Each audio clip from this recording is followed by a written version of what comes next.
বাংলাদেশের সর্বশেষ গুরুত্বপূর্ণ আপডেট সংবাদ আপনাকে স্বাগত। শুরুতেই সংবাদ শিরোনাম, পরে বিস্তারিত। শুরুতেই জানিয়ে দিব, ওরা দেশটাকে গিলে খাইছে, কথা শুনে নাই এখন দল চালাক। সেই 2008 সাল থেকে টানা 15 বছর ক্ষমতায় ছিল শেখ হাসিনার নেতৃত্বাধীন আওয়ামী লীগ সরকার। সর্বশেষ গত 7 জানুয়ারি নির্বাচনে ক্ষমতা এলেও 5 আগস্টে ছাত্র জনতার অভ্যুত্থানে পতন হয়েছে দলটির। এরপর থেকেই দেশে এবং বাইরে আত্মগোপনে রয়েছে সাবেক প্রধানমন্ত্রী শেখ হাসিনা সহ আওয়ামী লীগের অনেক বড় বড় রাঘব বোয়াল। অভিযোগ রয়েছে শেখ হাসিনার বিরুদ্ধে তিনি শুধুমাত্র কয়েকজন ব্যক্তিকেই দলের ক্ষমতাবান বানিয়েছে। তারা দেশের ব্যাংক খাত, আর্থিক প্রতিষ্ঠান লুটপাট করে খেয়েছে, দেশের মানুষের কাছে আওয়ামী লীগের ভাবমূর্তি নষ্ট করেছে। এবার শেখ হাসিনা পালিয়ে যাবার পর এমনই ক্ষোভ ঝাড়ছিলেন আওয়ামী লীগের সাংগঠনিক একজন নেতা। এরপর জানিয়ে দিব, সাবেক অর্থমন্ত্রী কিবরিয়া হত্যা মামলায় বিএনপির সাবেক স্বরাষ্ট্র প্রতিমন্ত্রী লুৎফুজ্জামান বাবরের জামিন। এবারে জানাবো, তিতাসে অচল অবস্থা, সেনাবাহিনীর সহায়তায় নতুন এমডির যোগদান। তিতাস গ্যাস কোম্পানিতে নজিরবিহীন শৃঙ্খলা তৈরি করেছে কর্মকর্তা কর্মচারীদের এক অংশ। গতকাল দ্বিতীয় দিনের মতো কোনো কাজ না করে সারাদিন আন্দোলন সংগ্রামের মধ্য দিয়ে দিন কাটিয়েছেন তারা। তাদের বাধায় পুলিশ নিয়ে গেলেও গতকাল দিনভর চেষ্টা করেও কার্যালয়ে ঢুকতে পারেনি নতুন ব্যবস্থাপনা পরিচালক শাহনেওয়াজ পারভেজ। পরে সেনাবাহিনীর সহযোগিতায় রাত 9টার দিকে তিনি অফিসে প্রবেশ করেছেন। অভিযোগ রয়েছে, তিতাসকে অস্থিতিশীল করার জন্য কিছু দুর্নীতিবাজ কর্মকর্তারা উঠে পড়ে লেগেছে। তারা নতুন এমডির পদায়ন চায় না, কারণ তারা যে দুর্নীতি করেছে, নতুন এমডি যোগদানের পর তাদের সেই দুর্নীতির ফিরিস্তি দেশের জনগণের সামনে উঠে আসবে। এই ভয়ে তারা নতুন এমডি যেন যোগদান করতে না পারে, এজন্য তারা দফায় দফায় সংঘর্ষে জড়িয়েছে। এবারে জানাবো, সমুদ্রের সতর্কতা সংকেত, জেলেদের কপালে দুশ্চিন্তার ভাঁজ। সক্রিয় মৌসুমি বায়ুর প্রভাবে উত্তর বঙ্গোপসাগর এবং বাংলাদেশের উপকূলীয় এলাকায় গভীর সঞ্চালনশীল মেঘমালা সৃষ্টি হচ্ছে। এ কারণে দেশের সমুদ্র বন্দরগুলোকে 3 নম্বর স্থানীয় সতর্ক সংকেত দেখাতে বলা হয়েছে। এদিকে অন্তর্বর্তীকালীন সরকার দ্রুত সময়ের মধ্যে নির্বাচনের দিকে যাবে আশাবাদ ব্যক্ত করলেন বিএনপির মহাসচিব মির্জা ফখরুল ইসলাম আলমগীর। এবং সর্বশেষ জানিয়ে দিব, সেতু টোল প্লাজায় আগুন দিল ছাত্র জনতা। মানিকগঞ্জের সিংগাইরে শহীদ রফিক সেতু টোল প্লাজায় টোল বন্ধের দাবিতে বিক্ষোভ মিছিল করেছে বৈষম্যবিরোধী ছাত্র আন্দোলন এবং জনতা। এ সময় তারা টোল প্লাজার কাউন্টারে ভাঙচুর এবং অগ্নিসংযোগ করেছে। আজ বৃহস্পতিবার 12 সেপ্টেম্বর বেলা 2টার দিকে এই ঘটনা ঘটে। এ সময় বিক্ষুব্ধ জনতা এবং স্থানীয়রা মানিকগঞ্জের ওই টোল প্লাজা ভেঙে দেয় এবং আগুন ধরিয়ে দেয়। উল্লেখ্য, গত 5 আগস্ট শেখ হাসিনা পতনের পর মানিকগঞ্জের শহীদ রফিক সেতুর টোল আদায় বন্ধ হয়ে গেছিল, তবে কয়েকদিন আবার সেটি চালু হয়েছে। প্রিয় দর্শক, এতক্ষণ শুনছিলেন সংবাদ শিরোনাম, এবারে বিস্তারিত। তবে তার আগে বন্ধুরা, অনুরোধ থাকবে এই সংবাদটিতে একটি লাইক দিন। এই চ্যানেলে আপনি নতুন হয়ে থাকলে আমাদের সংবাদটি দেখতে দেখতে চ্যানেলটি সাবস্ক্রাইব করে রাখুন। কমেন্ট করে আপনার মূল্যবান মতামত জানিয়ে দিন বন্ধুরা, আপনি বিশ্বের কোন দেশ থেকে বা বাংলাদেশের কোন স্থান থেকে আমাদের সংবাদটি দেখছেন এবং শুনছেন। এবারে বিস্তারিত। ওরা দেশটা গিলে খেয়ে ফেলেছে, কথা শুনে নাই এখন দল চালাক। সেই 2008 সাল থেকে টানা 15.5 বছর ক্ষমতায় ছিল শেখ হাসিনার নেতৃত্বাধীন আওয়ামী লীগ সরকার।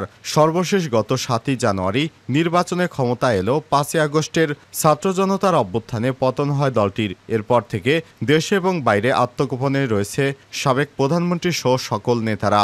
বাংলাদেশে গত 23 জুন ঘটা করে দলের 75 বছর পূর্তি পালন করেছিল আওয়ামী লীগের প্রধানমন্ত্রী শেখ হাসিনা। সেদিন ঢাকার সোহরাওয়ার্দী উদ্যানে আয়োজিত সমাবেশে নেতাকর্মীদের উপস্থিতি ছিল কানায় কানায়।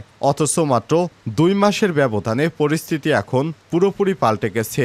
সরকার পতনের সঙ্গে সঙ্গে আওয়ামী লীগের কেন্দ্রীয় কার্যালয় সহ দেশের বিভিন্ন স্থানে ভাঙচুর এবং আগুন লাগিয়ে দিয়েছে বিক্ষুব্ধ লোকজন। দলের এমপি মন্ত্রী সহ প্রভাবশালীদের বাড়িঘর, ব্যবসা প্রতিষ্ঠান অগ্নিসংযোগ করা হয়েছে। 75 বছর পর রাজনীতিতে থাকা দলের এমন করুণ পরিণতির জন্য মুষ্টিমেয় নেতাদের দুষেছেন শীর্ষ নেতারা। তাদের অভিযোগ, এত বছর ক্ষমতায় থেকেও সংগঠনকে শক্তিশালী না করে ব্যক্তিকে গুরুত্ব দিয়েছিলেন এই নেতারা। ক্ষমতায় তাদের কাছে কুক্ষিগত থাকায় মূল্যায়ন করা হয়নি ত্যাগী নেতাকর্মীদের।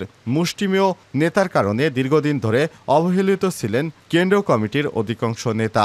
তাদের মধ্যে একজন সাংগঠনিক সম্পাদক গণমাধ্যমকে বলেন, ওরা দেশটাকে গিলে খেয়েছে, আমাদের কথা শুনে নাই, আমাদের সঙ্গে কারো সঙ্গে যোগাযোগ নেই, এখন রাজনীতিতে নাই, দেখি তারা কি করে, যারা আছে তারা দল চালাক। যাদের দিকে অভিযোগের তীর ছোড়া হচ্ছে তারা হলেন সাবেক প্রধানমন্ত্রী শেখ হাসিনার বেসরকারি শিল্প এবং বিনিয়োগ বিষয়ক উপদেষ্টা সালমান এফ রহমান, কেন্দ্রীয় আওয়ামী লীগের সদস্য মোহাম্মদ এ আরাফাত, সাবেক বিদ্যুৎ ও জ্বালানি প্রতিমন্ত্রী নসরুল হামিদ বিপু, সাবেক তথ্য প্রযুক্তি প্রতিমন্ত্রী জুনায়েদ আহমেদ পলক। এদেরকেই সর্বশেষ নেতাকর্মীরা দুষছেন। এদের কারণেই বর্তমান আওয়ামী লীগের এইরকম অবস্থায় পরিণত হয়েছে।